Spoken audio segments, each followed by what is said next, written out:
બેન, પેલા ડુંગળી લસણના નાટક માણ પત્યા, હવે તું આવી ગયો. ડુંગળી લસણે તમારા ઉપર માનહાનિનો કેસ કર્યો છે.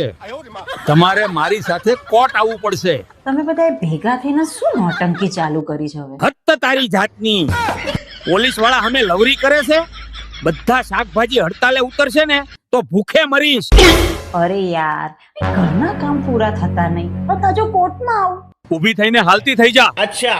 નહીં તો મારે જોર જબરજસ્તી કરવી પડશે. ઓ બેન, આ જજ અહીં નીચે ગુડાયો છે ને તું ત્યાં માથે ચડીને બેહે છે. હવે ચાલુ કરો ને બકવાસ તમારી. શરમ નહીં આવતી? નીચે ઉતર આમ.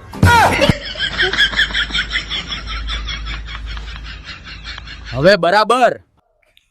લે, આ ગોલું મોલું બટેકા જજ બનાવ્યા છે. શું બોલી તું? હમણાં જેલ ભેગી કરી દઈશ. નમસ્તે જજ સાહેબ.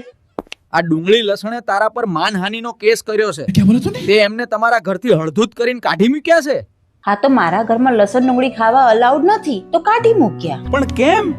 જો, અમે ધાર્મિક છીએ અને શાસ્ત્રોમાં લખ્યું છે કે લસણ ડુંગળી ના ખાવા જોઈએ, એટલે અમે નથી એ ખાતા. બડી અચ્છી વાત કહી. તમે તો બધા શાસ્ત્રો વાંચીને બેઠા લાગો છો, નહીં?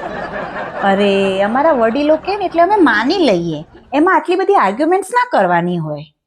આ તો હાવ ડોબી લાગે છે. પણ જજ સાહેબ, હું તમને એક વિડિયો બતાવવા માંગુ છું જેમાં ભગવદ ગીતાના 5મા અધ્યાયમાં ડુંગળી લસણ ખાવા બાબત સરસ ચર્ચા છે. तो इस श्रीमद् भगवद गीता के 17वें अध्याय में भगवान श्री कृष्ण हमारे आहार को दैट इज फूड उसे 3 पार्ट्स में डिवाइड करते हैं, जो है सात्विक या फिर राजसिक या फिर तामसिक. तो जो प्याज या लहसुन है वो क्या है? वो है राजसिक. और जब अधिक मात्रा में लिया जाए एक्सेस में तो वो हो जाता है तामसिक, यानी राजसिक प्लस तामसिक समटाइम्स. तो अब बात आती है कि हमें इसका सेवन करना चाहिए या नहीं.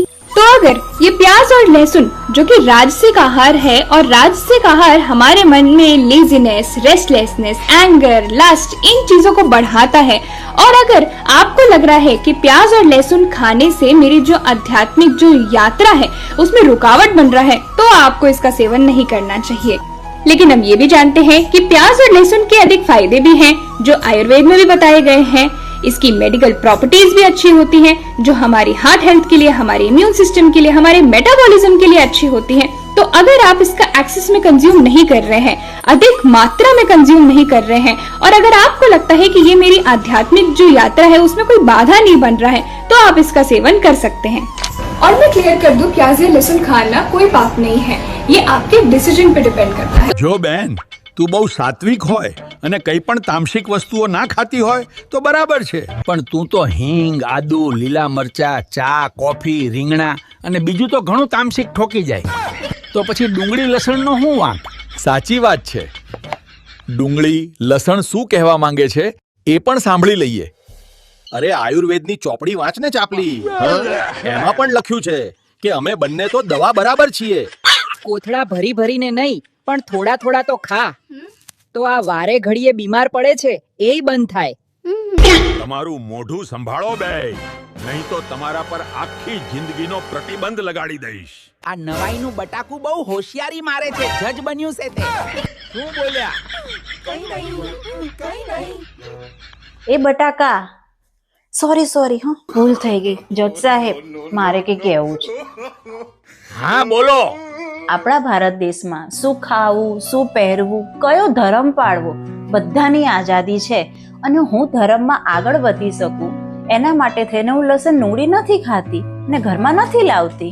હું કોઈ લસણ ડુંગળીની દુશ્મન નથી, પણ ક્યારેક એવું લાગશે તો ઉપયોગમાં લઈ લઈશ. બંને પક્ષોની દલીલ સાંભળ્યા પછી હું થોડો સમય વિચારવા માંગુ છું.